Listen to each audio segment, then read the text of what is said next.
Good morning, West Coast. Good early afternoon, East Coast. And the boys are back. We took a little hiatus there. We had a bunch of stuff we had to get done for work. And we are finally back. It's good to be back with you guys. This is a very big week. I think week 8 is one of the biggest weeks in terms of, a season-long fantasy, especially if you're a team that's a game under 500. The last thing you want to do is go 2 games under 500 here in the middle of the fantasy football season. Fids, how you doing, buddy? Welcome back.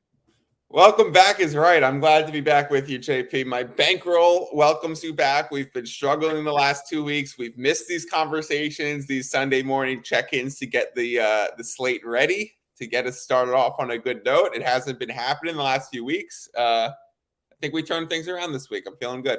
Yeah, this is a big week again, like I just mentioned. If you just tuned in, let's get the ball rolling. As usual, Fids is our wager pro here at sportsethos.com. So, Fids, what you got for us today on the slate?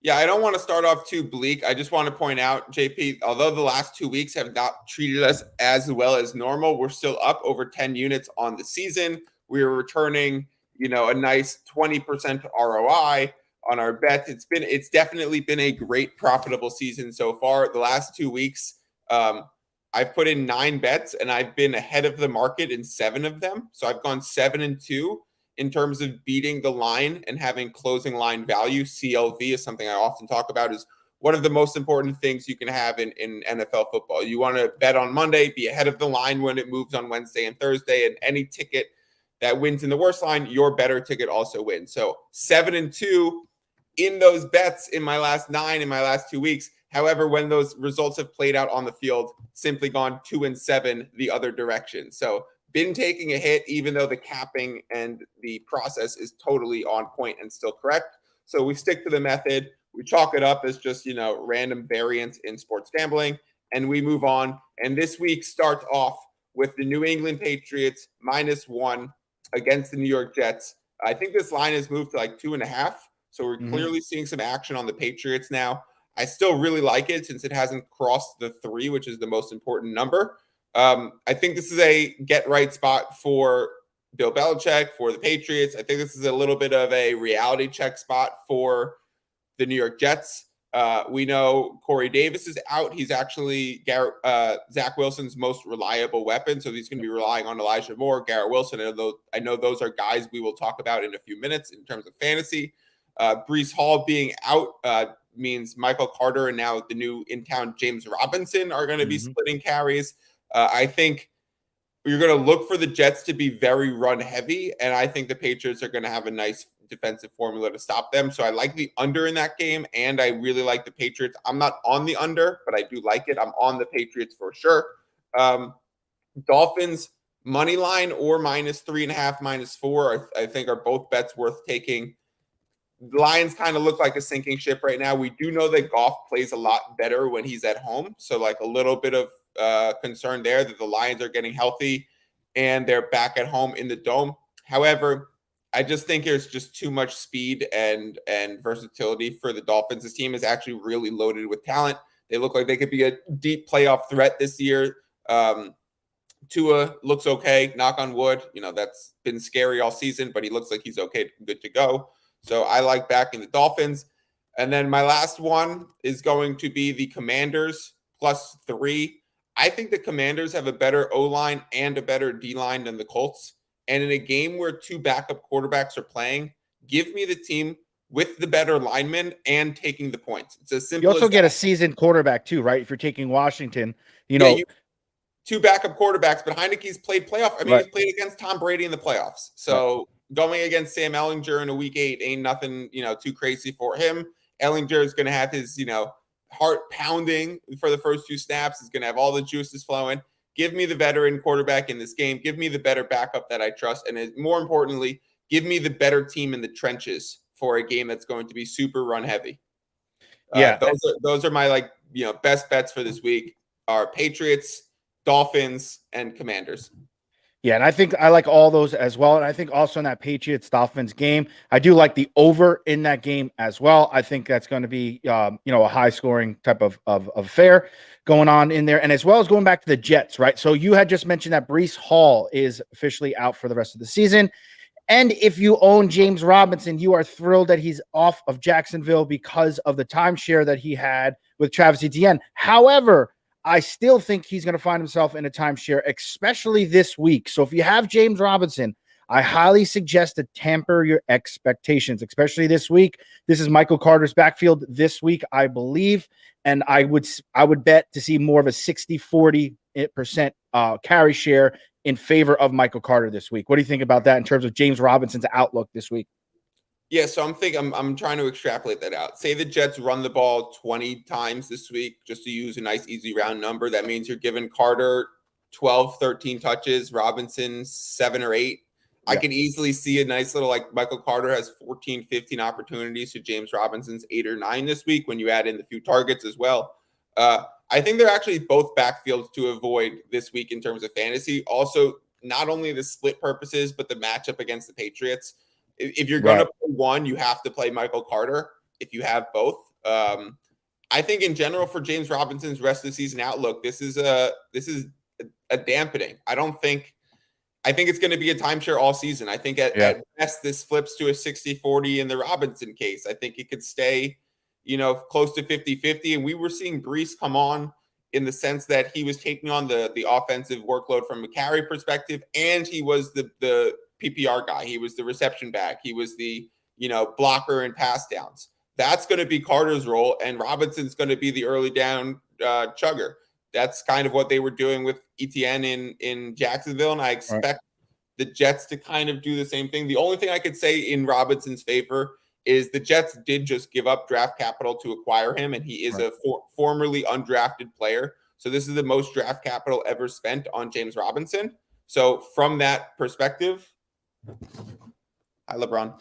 From that perspective, I do think that the Jets are going to try and get him the ball a little bit. I do think he will be the goal line back. He does have a nose for the end zone. So I think he becomes flex worthy instead of RB2. It's not a disaster, but it's not great. Yeah, and going back to that comment that you made about the Patriots, right? What does Belichick do best? He takes away what you do best. I think Belichick's going to say, all right, Zach Wilson, you go ahead, you go out and you beat us. We're not going to let the ground game beat us here this week. And he's missing his most reliable weapon in Corey Davis. Correct. All right, so I'm gonna go ahead. If guys remember, if you have questions, make sure you're getting those on the chat here. I'm gonna pull up my Twitter real fast and get to a question from an Alex Downs. Alex Downs asks, Garrett Wilson, Elijah Moore, Alec Pierce pick the best two. So here we see the two New York Jets and Garrett Wilson, Elijah Moore, and then we see an Alec Pierce with a backup quarterback, which is very nerve-wracking for me in terms of starting him this week. Backup quarterback probably hasn't had many reps with Alec Pierce. If we know anything about backup quarterbacks, when they're under distress, they're going to go to the wide receiver one, and that's Michael Pittman here, obviously, in the Indianapolis Colts offense. Who would you pick out of those three? You must pick two. Garrett Wilson, Elijah Moore, or Alec Pierce? I think Garrett Wilson has to be a lock. Since we're picking two, we have to say Wilson off the jump, right? Because Corey Davis is out. We just talked about that a bit. He's going to be the number one weapon for the Jets. The other side of that coin is like with Elijah Moore's recent comments about wanting to be traded and the Jets saying no, it does line up for a, squeaky wheel gets the grease. We talked about this, I think, with Steven a few weeks ago when he was like, I'm not sure if I played DJ Moore. And I'm like, dude, DJ Moore's going to have 5 targets in the first quarter. And he did. I mean, he didn't have a crazy week that week. I think he had like 11 targets, 6 catches for 50 yards. But they're going to get him involved. It scares the hell out of me to say start 2 Jets running backs. I mean, 2 Jets wide receivers. Said that's going to be such a run-heavy game. On the other side, Pierce with Ellinger, like you were talking about, that's a disaster too. I don't think – I honestly would check the waiver wire. I would go back in and scour. Is Josh Reynolds available in a potential shootout? Is, Goodwin available in case Metcalf is getting limited snaps? Is Michael Gallup available now that Noah Brown has been ruled out for the Cowboys? Like, those are the other directions that I would look. Who on the Packers? Is Sammy Watkins available now that Lazard is out? Like, these are other directions that I would look. Yeah, and I agree there. If I had to pick two of those guys, it would be the two Jets guys. And in terms of Elijah Moore, right? So you could look at this both ways. Obviously, he's complaining he wants out. So if the Jets want to trade him, wouldn't you want to get the most value out of him and make sure that you are getting him involved this week? So teams are like, oh, look, he's pretty good. Let's get him involved. And then on the other side of the coin, if you want to keep him around, you got to keep him happy, right? So get him involved as early and as often as you can. I don't love him, obviously, this week. I'm not saying I love him, but if I had to pick and play Elijah Moore, those are my reasonings for doing so. Speaking of that, Michael Gallup, he was available in my league. I actually dropped him. I couldn't hold him any longer. There was a bunch of guys that I wanted to pick up in terms of higher upside in my view. But go to that Dallas game and let's talk quickly about the run game. Zeke Elliott has officially been ruled out. I absolutely love Pollard in this spot. I think Pollard is going to eat against the Chicago Bears in the game today. I think he's up there as a RB1 in almost all formats, especially in PPR. I'm loving Pollard this week. What do you think? Hard to avoid. I host the DFS pod for Sports Ethos, as you know, JP. He is in every single lineup that the DFS optimizers, the advanced statistics formulas. I check a few of those so I know who's going to be highly owned, who are the sneaky plays. Tony Pollard is in literally every single optimizer lineup that you could possibly find. He has a 18.9 fantasy point projection according to the sites that I check, which is a 3.1x on his value proposition because he only costs $6,000. So if he's scoring over 18, he's 3xing his price tag. So that's great value in the DFS space. I do think I am personally avoiding it in DFS just because of how chalk it is. And I think I'm going to go with a guy like Foreman. That's my personal pivot. However, the recipe lines up for it to be an absolutely great day for Tony Pollard and for me to feel like I need to shoot myself in the foot for doing something like that and fading it. While we're on that note, Kenneth Walker and Alvin Kamara are the other two running backs heavily played in the DFS world this week. So Kamara, potential shootout. The over in the Raiders Saints game has been pounded. So if we're looking for streamers, I would look to that game. You could pull up Mac Hollins for receivers. You can pull up Juwan Johnson for a tight end. Kamara is heavily played in the DFS space. And then Kenneth Walker on the other side, he's just been crushing for Seattle. He's also heavily played, and his price tag does not reflect how much volume he's getting. So those are the three guys. You mentioned Tony Pollard. I just also wanted to throw in Kamara and Kenneth Walker as the other names relevant to Tony Pollard this week in the DFS space.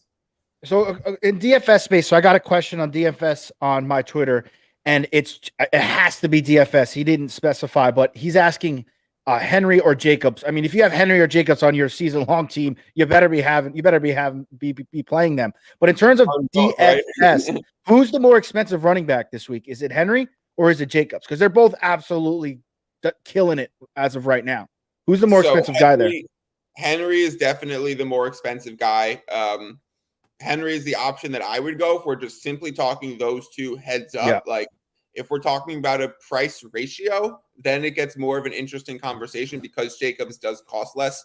This is the week where the price tag has caught up to Jacobs. And he's going against a defense that, even though this season has not been good, and we do have a fairly large sample size to work on this season, so maybe we could just call the Saints defense not a good run defense. However, historically, they've been a great run defense, and they do have a lot of the same players and a lot of the same staff. So I think every week we've been waiting for the Saints to kind of turn the tide and become a good run defense. Is it this week? Is it the week that Josh Jacobs, his price tag is $7,500 and crosses the 7,000 threshold? It's only a few $100 difference from Derrick Henry. I would go Henry in those situations. I'm personally, the reason why I am not playing Tony Pollard, JP, is because I am spending up to get Derrick Henry on my lineup. He's playing against the Houston Texans this week with Malik Willis. Do you think them bringing in Malik helps or hurts Henry? How do you think that changes things for the run game in Tennessee? I think further down the line, if Willis is going to continue to start for Tennessee, I think it's going to hurt him a little bit because of Willis's ability to run compared to Tannehill. But as far as this game, I think they're going to rely on Henry. Let's get Willis comfortable. Let's not throw a million times. Let's get it out of his hands quick, 3-step drops, things like that. I do not see, Malik Willis dropping, 5-step drops, throwing post patterns and things like that, especially for his first game. Let's let him get comfortable. But in terms of season long, if Willis continues to start, which I don't know. I haven't really read many reports, but the one thing that I did read is that Tannehill is the starter moving forward when he's 100% healthy. But if Willis continues to start, I do think that hurts him a tad. Now, it's still Derrick Henry, right? I mean, he's still going to get his touchdowns. He's still going to break off those long runs, and he's still obviously playable in season long and in daily. But I would just, maybe bump him down 2 points probably per game, something like that. Nothing crazy. In daily, I was also looking at a guy like Robert Woods if Tannehill was playing, because again, we have no Treylon Burks and they're going against the Houston Texans. So I was looking at Robert Woods as this guy's really cheap and he's going to be the number 1 wide receiver on this team, and they're going against a shitty team. Does that change with Malik? I think I pivot away from one of the receivers now that you have a rushing quarterback as well. Yeah, I pivot away from the receivers here too. Let's just see what Willis can do before we go ahead and insert one of those guys into our season long and into daily. For rookies, quarterbacks, I'm always hesitant to start their wide receivers. I don't, it's unless of course you have, an AJ Brown or Julio Jones, somebody in their prime that's just a big bodied receiver where you're in trouble, they're going to throw it up and they can get up and go get it. But with a Robert Woods and a Bobby Woods, that is all timing routes, right? That's when he finds a spot in his zone, when he's gonna break down on his route. It's all timing with the quarterback. So I would pivot away there as well. I got another question here. We have a running back question. We got Mostert or Stevenson in a full point PPR. I know we talked about the New England game in terms of being a run heavy game. However, I kind of lean Mostert here. I think this Lions run defense is one of the worst in the league. I think they're going to play more of a keep everything in front of us type game against the Miami Dolphins, right? You do not want Hill running down the field on one-on-one coverages. You don't want Waddle running down the field on one-on-one coverages. So they're going to drop the safeties back 15 or so yards. Bing, bang, boom, Mostert, 5 yards of carry, something like that. But I don't mind playing any one of these guys. But if I had to choose one, I'd probably go Mostert here. I would wonder with the Ramondre, with like Damian Harris now being healthy again, we've seen Ramondre clearly take the lead in the workload. I think he continues, but does Damian Harris get closer to like a 60-40 split? Does he get closer to back to his 50-50 timeshare? It's been like 75-25 the other way, which is something that Bill Belichick normally doesn't do, but Harris has been banged up. So in a game where the Dolphins are playing in Detroit against a terrible run D, and that game has a point total at nearly 52 points, I think it's 51.5 right now. You want to start as many players in that game as you can. I would go with Mostert. I would expect him to try and get in the end zone. And when Mostert's healthy, I mean, he's must start Mostert, right? Like the guy runs so angry and he's a beast. So you got to roll with it. Yeah, and just as a little side note here, news broke, obviously, like Kadarius Toney was traded from the New York Giants to the Kansas City Chiefs. We got to talk about this, right? Because the potential of Kadarius Toney going off is extremely high. However, on Twitter, I'm finding a lot of mixed bag here, right? We have fantasy guys that are very high on Kadarius Toney, and then we have fantasy guys that are like, don't even worry about it, don't even grab him. He's not worth, grabbing. What do you think Kadarius Toney's outlook is for the rest of the season in Kansas City? It's a really hard question. For the rest of this season in Kansas City, I would think he's not really reliable, not really playable. He's going to have big weeks where he pops off, but predicting those big weeks is going to be nearly impossible. I think Mahomes said at the beginning of the season, like, I'm sorry to fantasy owners that you're not going to be able to figure it out this year. Yep. It's very true. I don't think Kadarius Toney is going to be integrated into this offense enough to make a huge difference. I'll bite my tongue if I'm wrong. He's also a former quarterback. I think he was a college quarterback. Mm-hmm. The guy is not used to being hit over the middle, and that is why he's been so banged up in his career, because he's used to being protected and not being touched on the football field. Now he's getting jacked up as they used to play on the segments, as he runs crossing routes across the middle. That completely, his body feels so different on Tuesdays and Wednesdays and Thursdays. He simply has not been able to stay on the field. If you have a high volume week from Kadarius Toney, your chances that he's actually going to be active the next week are a coin flip. It's tough to buy into that. He'll be like, if you play fantasy basketball, guys like Alperen Şengün, who's like so hyped up, so young still, and they're just not giving him the workload because of his age and his body type. I'm going to wait until I see it before I buy in on Kadarius Toney. I'd rather be one season too late and then join the train than try and predict it early and get a slate breaking, because I think he's always going to be relatively waiverable. Yeah. With that being said, however, I would definitely roster him if he is on your free agent list, right? Yeah, end of a roster spot. Yeah, absolutely. I mean, you have nothing to lose, right? With those end of the roster spots, right? I love having an upside like Toney. Like you said, he could explode any given week. And when these bye weeks are coming up, those are the type of guys that I like playing. If I have one receiver on a bye, that potential of an explosion, because you only need that guy for 1 week, right? And you're praying your fingers across that it's that week that he explodes. It only takes Juju to be out 1 week, MVS to be out 1 week for Kadarius Toney getting 70% of snaps for the Chiefs. Yeah, I also think he's an absolute head case, but being a New York Giants fan myself, I had high expectations for him. But then when all the news broke that he was potentially faking an injury and all this other stuff, I wanted nothing to do with him. Our culture is too good right now to keep a guy like that in the locker room. So 6-1 New York Giants. Around, do we? No, we don't want that joker around at all. Guys, just a reminder, if you have any fantasy questions, make sure you're getting those on to the comments now. So, Fitz, I know you had a question for me, the better drop candidate, Gibson or Latavius Murray. I would suggest holding on Gibson. Okay, there is some rumor going around that he could possibly be shipped. Okay, so if he gets shipped, he could jump right into a very playoff-bound type football team that is either looking for a running back or a third down back, which then tells me that his value is going to be higher than Latavius's current value, and I don't think Latavius's value is going to go any higher than it currently is. As we just said, end of the bench type guys you want to have upside. So I'm going to hold Gibson and I'm going to drop Latavius there. Where was your mind going when you had those two guys? Can I throw in a little wrench to the equation? Throw it in. Latavius just played in London this morning. He had 11 carries and a touchdown to Melvin Gordon's 9 carries.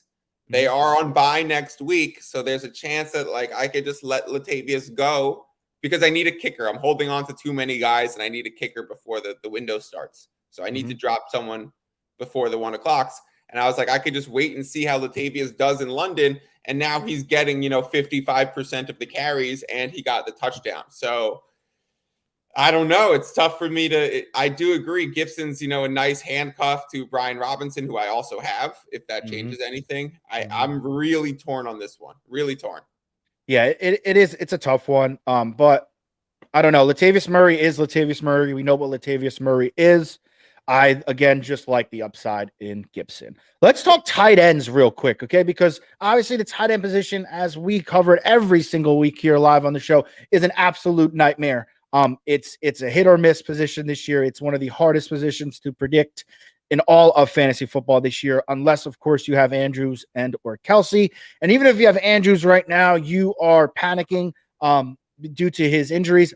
Because if you started him this week, he looked like he was on his way to a 30-point performance, and then he goes down with what looked like a pretty bad shoulder injury. I don't know if you were watching the game, Fitz, but when he got tackled and he got up, you just saw his whole body was slouched, and you could just tell his shoulder was totally out, and he had to get it popped in on the sidelines. And if you, as I have, has ever dislocated their shoulder and tore things in their shoulder, it is not fun. You got to wear that big, heavy, bulky brace, which allows your arm to go like halfway up, and it's zero fun, especially playing tight end where you're constantly in the trenches and you need that shoulder. So according to tight ends, Fitz, do you have any sleeper tight ends for the people on the show today?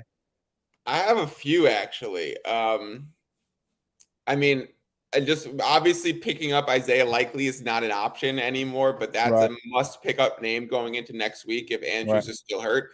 I happened to snag him in our Sports Ethos League before the game started on Thursday because of the concern. So I have a little bit of a head start on that guy.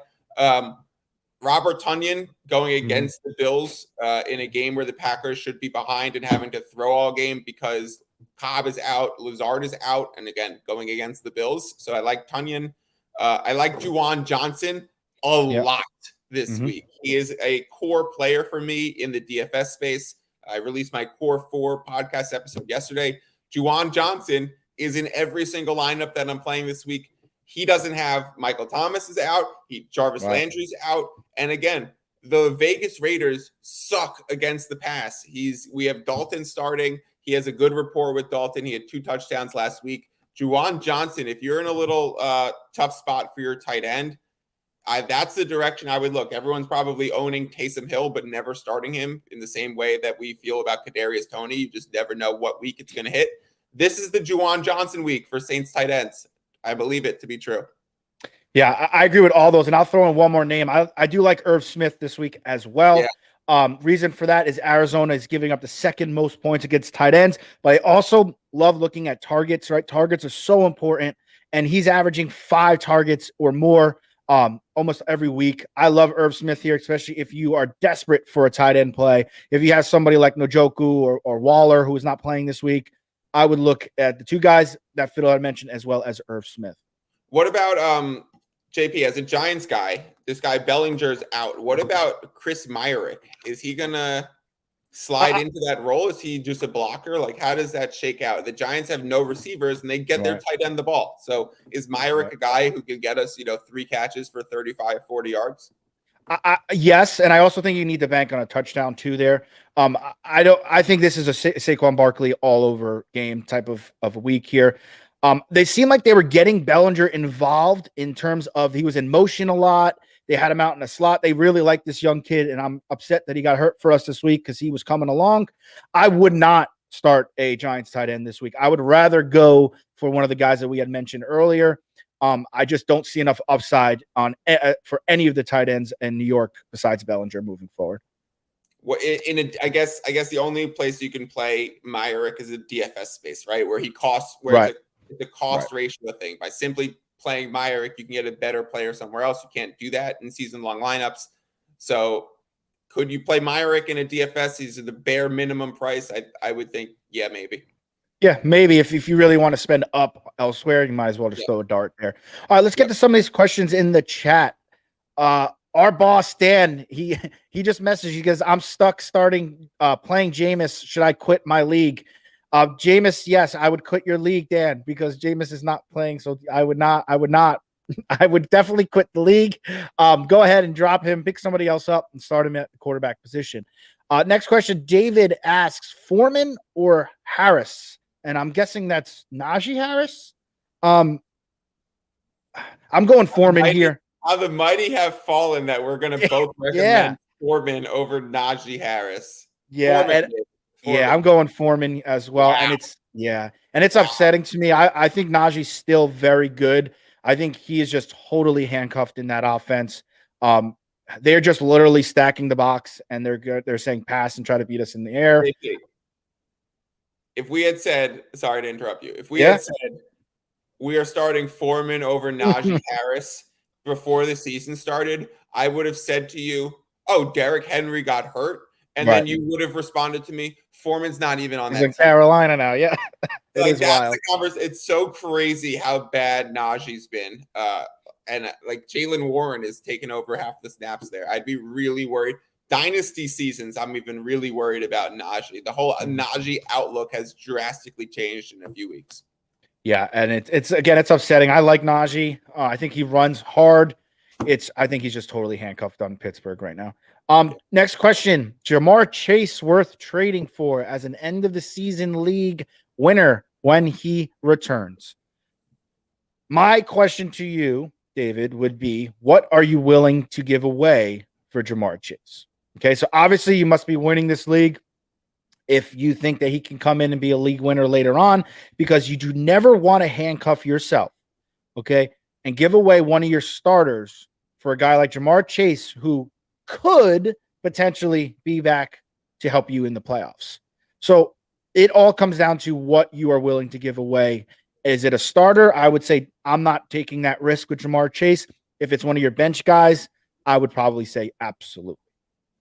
So this actually just happened in my league. Um, the team in third place traded the following players. JP, you can evaluate this for us. Sure. Third place, you said? Third place team. Okay. Traded to, and the guy who owned Chase is in 11th place, so he needed some help real quick. He couldn't sit on an injured player. Michael Pittman. Yeah. TJ Hawkinson, Juju, and Cordero Patterson coming off IR for George Kittle and Jamar Chase. Woo. I probably wouldn't have taken that trade if I was trying to get Chase. I'm giving away too much, in my opinion. That's what I thought. Yeah, I think you're giving away too much in the hopes that Jamar Chase comes back healthy for a playoff run and doesn't need time to run and practice and get his legs back, which is going to take another couple of weeks. Yep. I think the Cincinnati Bengals are going to be just fine in terms of let's ease Jamar Chase back for our playoff run, not your playoff run in terms of fantasy football. So I think he gave away too much. I also don't like Pittman's outlook with the quarterback play, but again, I don't know what I'm getting in return with Jamar Chase. Yeah, healthy Pittman's still going to get 9 to 10 targets every game. Correct. All right, next question. Njoku or Waller, who should I drop? I need a tight end today. Juwan Johnson. Yeah, I would go ahead and pick up Johnson, and I would probably drop Njoku just because of the time that he's going to miss. We don't really know. I know Waller hasn't been living up to expectations. Njoku has been killing it. Watson's going to be back. So is Watson going to rely on Njoku as much, as Njoku is being relied upon now? Or is Watson going to do what Watson does, is get out of the pocket, either throw bombs or run it with his legs? I'm going to keep Waller here and drop Njoku. Do you think, JP, that the guy Harrison Bryant, who's filling in for Njoku's streamable this week? I think he's streamable, but again, I like the guys that we had mentioned earlier over him. Njoku's just an absolute freak in terms of route running and his ability to get up and catch the ball. Half of his catches are contested, if not more than half of his catches are contested catches. He's just got extremely strong hands, and I don't think that Bryant Guy is anything close to a receiver as Njoku is. So yes, he's streamable if you're super desperate, and all the guys we had mentioned are not available. He could catch a touchdown here, right? Because it looks like the Browns like going to the tight end spot. But again, if you've watched Njoku play, it's always like that. I'm going to jump over you and get the ball type of catch. And it's not like you're wide open and I'm going to get you the ball. So I'd be hesitant there starting him. I feel the exact same. I don't need to add. Yep. All right. Another question here. Let's see. Okay. I have a question for you, Fitz. Okay. So I was looking at your betting slip that you had posted on Twitter, and you have my New York Giants not covering the 3-point spread. I want to know why. What is happening? Why are you fading them again? You always fade my Giants and your Giants. Again, I love how you called me out on the again portion of this. Yeah, I am. And the way I was preparing to respond to that was it's not going to stop.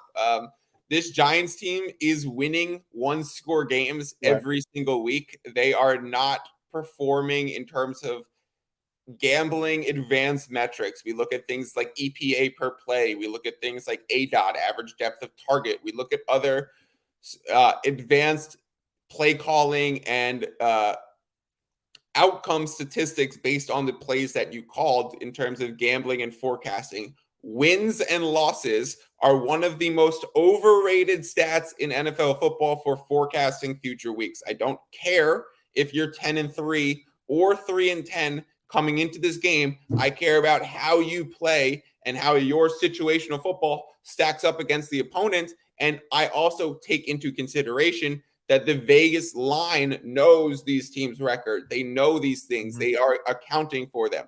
However, although I am fading the New York Giants repetitively because they are not up to snuff with their record, they've won more games than they should.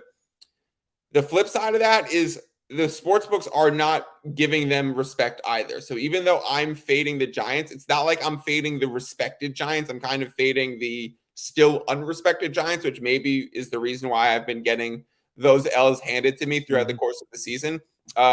They were underdogs to the Jaguars last week, who are now 2-6 after losing in London this morning. They're underdogs to the Seahawks this week, who are, projected to be one of the worst teams in the league this season. So are the Giants even respected in the market? I don't know. Seahawks, I love this team. I think they're good. They run well. They have a good young defense that fights hard. They play hard for their coach too. It's a very similar formula as the Giants. And Seahawks are home. They have the highest win rate of any team in the NFL since joining that stadium. Second is the Minnesota Vikings since they moved into their dome. So the 12th man thing is real, and I'm buying into that this week. Yeah, and like you mentioned, their culture is the same, but they play the same too. It's kind of like a mirror image of each other, right? They rely on that run game, and they'll pop a few passes here and there. And with Metcalf being banged up too, this is the only reason why I asked. I think he's active, or he said he's going to try to play. Active. He got carted off. What an absolute freak that he eats Skittles for lunch, looks like Iron Man, gets carted off the field and still comes back in 1 week. I want to steal Metcalf's DNA and put it in my own body. Yeah, he is an absolute freak. But if you have him, I'm a little worried about playing him because I got caught in that trap with Bateman, right? I started Bateman thinking, I'm good, whatever. Oh, he's had limited practices this week. First play target that he gets, the guy gets hurt again, and we saw him like 2 or 3 plays for the rest of the game. I had a very bad Thursday. I couldn't sleep that night. It was a terrible feeling, but that's the same kind of situation as you're walking in with DK Metcalf. I am not starting him, obviously, this week. He could be an absolute decoy out there on the field. If he's on the field, you got to give attention to him if you're the New York Football Giants on defense. But in terms of fantasy, I'm fading him everywhere. We have a question here for another tight end question. Fairmuth or Dallas Goedert today in a full point PPR? Going against each other, those two. Steelers, Eagles right there. Flip a coin, Krista, and flip a coin. Poison, because that one's really hard to predict. I guess Goddard, because we expect the Eagles to be the winning team and to score more points there. Yeah. I would probably go Goddard too. I just also rely on the quarterback. I think the quarterback plays obviously better in Philadelphia. Both of those guys have, been real steady eddies at tight end this year. Yeah. So I wouldn't be mad starting any one of those guys. Fizz, I get a lot of questions here about Chris Olave, right? Should I start Chris Olave? Should I start X player? Chris Olave, X player. And my response is you got to get Chris Olave in your lineup, right? Yep. I don't understand why you're even debating it at this point. This kid is an absolute stud. I was high on him early in the season coming out of Ohio State. Just his route running is superb. He gets open in zones. He knows where to find it. He's unbelievable. And not only that, New Orleans is all banged up, right? He is their guy this week. And I think moving forward, I think they've had enough of Michael Thomas, like the rest of us have at this point, in terms of him getting onto the field. I've had enough of Michael Thomas. I loved Michael Thomas. I think he was a PPR machine, but he can't get out of his own way. So if you have any Chris Olave questions, the answer is Chris Olave. Yes. Yeah, I agree. Olive oil Olave, I call him. You got to start him. He's a must start. He's going to grease your team this week with his oily skills. He's going against, we've talked about this a few times, against the Raiders. The Raiders every single week this season have allowed their opposing quarterback to finish top 10 in fantasy. So that means the wide receivers also get points. It is a dream matchup for Olave. He is in every single DFS optimizer lineup. He is in my core DFS lineup. He is an absolute must play. He's a chance at a top 5 wide receiver week. All right. I think it's time we take a stab at what quarterback is going to score the most fantasy points this week. And I don't want to hear Josh Allen. All right. That's not allowed. That's off the table. Okay. Josh Allen would be my pick every single week. Let's go a little bit further down and who do you think is going to be the top quarterback outside of Josh Allen this week? Do I have to skip Jalen Hurts too? No, you can put Jalen Hurts out there. I think if that's the cheat answer is to just say if Josh Allen's off the table, go right to Jalen Hurts with Mahomes and Herbert on bye and Lamar already played. But the sneaky answer is Tua. And Tua I was actually going to look at him too. Tua is my DFS quarterback. He's in my core. He's in all the optimizers again. He has a dream matchup. And if we're talking about the price to point ratio, like we often do in the DFS space, Tua is a really, really good option for this week. If we're talking about who do I think is simply just going to have the most points, I'm going to take Hurts. But if I think who's best price ratio, Tua. Is Tua cheap because Detroit just can't stop the run and people are thinking that they're going to run a lot, or is it just because it's Tua? Like, I don't understand why people are fading Tua so hard. Tua is $6,200, so he is you know, a few Like hundred. Burrow and Prescott type He is territory. a few hundred behind Dak, and he is $100 more expensive than Kirk Cousins and Matt Stafford. So Yeah, I think that's fair. That's fair. I would go here. I would definitely go with Tua if that's But what it's the price still it's over $2,000 difference from Jalen Hurts. It's over $1,000 difference from Kyler Murray. So it's like, for those reasons, there is a big drop off. And then Tua's like, wow, I could play him at 6,200, save $2,000, which is like an additional player on its own. Right. Kyler Murray is sneaky here too, in my opinion. I think very good spot for Kyler. I agree. And I think, having his dude back in Hopkins is going to make an absolute huge difference for him. You even saw in last week's game, he just looked more confident in the pocket than he has any time other than previously before Hopkins got back. He was very jittery in the pocket. Last week, he was kind of pumping. He was standing there, hopping around like he usually did last year when Hopkins was available, the limited time that they played together. But I really I do like Kyler Murray this week. Now, Tua or Murray, I think that's a toss-up. Flip a coin. I may lean Murray. Murray. Straight up points, Murray. Price to point ratio, Tua. Yeah, correct. All right, another question. Full point PPR, AJ Dillon or Michael Gallup? You're getting 0 from both of them, David. Yeah, that's a tough one. I have AJ Dillon, and I don't know what to do in one of my leagues. It's a half point PPR league.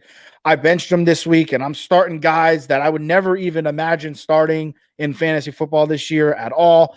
And AJ Dillon's sitting on my bench. I don't know what's going on. I think if I was the Green Bay Packers, I would look to ship Dillon, pay Aaron Jones, and then get that headache off my mind, because beginning of the season, it was all Aaron Jones. This is his last season. Then it's going to be fully AJ Dillon. AJ Dillon has been very stinky since week 1. 20 points in week 1. And I think he's had under 5 in the past, 4 to 5 weeks, which to me is absolutely disgusting. If I had to choose, I'm going to go Gallup here and pray that he catches a few deep passes and possibly one of those corner of the end zone comeback touchdowns for the Dallas Cowboys. We also have Noah Brown out. So Noah Brown has been even running more routes and playing more snaps than Gallup. Gallup's getting his full complement number 2 wide receiver role back today. Gallup, AJ Dillon, you just can't start him. All right, let's do this, and then we're going to sign off, everybody, because I got to check my rosters as well. Top flex play, and I'm going to go ahead, and we talked about this guy earlier. I'm going Pollard. I think Pollard is going to have an absolute monster game.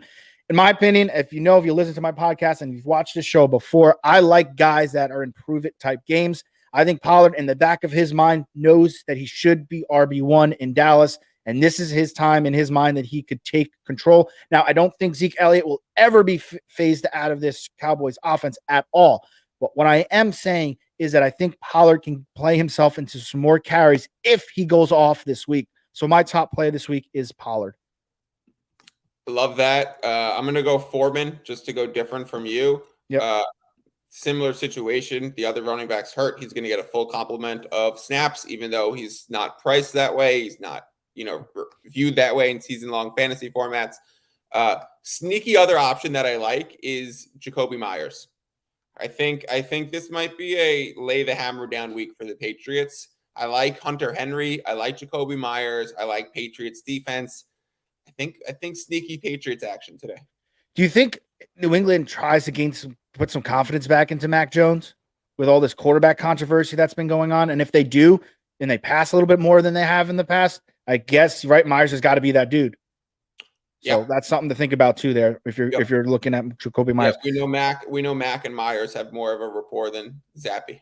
Yep. Last question on the chat. D-Hop going over 6 receptions. True or false? True. D-Hop is going over 6 receptions this week. If it's a prop bet, I'm not betting it. Right. I'd want to know the juice on it. Are you paying anything beyond -110? Then I wouldn't take that. If it's 6.5, I definitely wouldn't take that. Do I think it might happen in real life? Sure. Hopkins is an absolute beast. Am I putting my money where my mouth is? No. Do I think it still happens? Yes. And that'll do it. Everybody have an awesome week 8. Best of luck. And we'll see everybody back next week. Make sure you like and subscribe. Very important. Love you guys. And we'll see you next week. Later. Love you too, JP. Take care, buddy. Peace, bro. Good luck.